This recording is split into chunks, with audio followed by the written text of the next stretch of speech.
దీనికి సంబంధించిన పూజ ఇది గోదారంగనాథ స్వామి కళ్యాణము. ఈ కళ్యాణము ఈ ధనుర్మాసం అంటారు దీన్ని. ఇది 30 రోజులుగా జరుగుతుంటుంది. ఎప్పుడంటే ధనుర్ సంక్రమం అనగా 16/12/2025 రోజున ప్రారంభమవుతుంటుంది. అలా 30 పాశ్రాలు ఉంటాయి.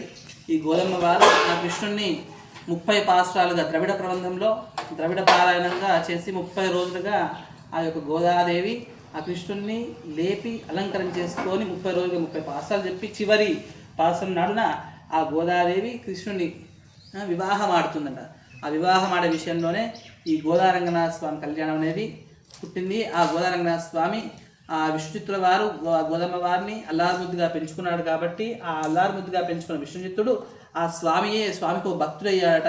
ఆ భక్తుడయ్యి ఈ గోదారంగనాథ కళ్యాణం ఆ విష్ణుమూర్తి తన చేతి గుండా కన్యాదానం చేసి ఈ యొక్క వివాహాన్ని జరిపించడం. ఈ వివాహం ఎప్పుడు జరుగుతుంది? వైభవపేతంగా ఈ వివాహాన్ని జరగడం జరుగుతుంది. కావున భక్తులందరూ అధిక సంఖ్యలో విచ్చేశారు.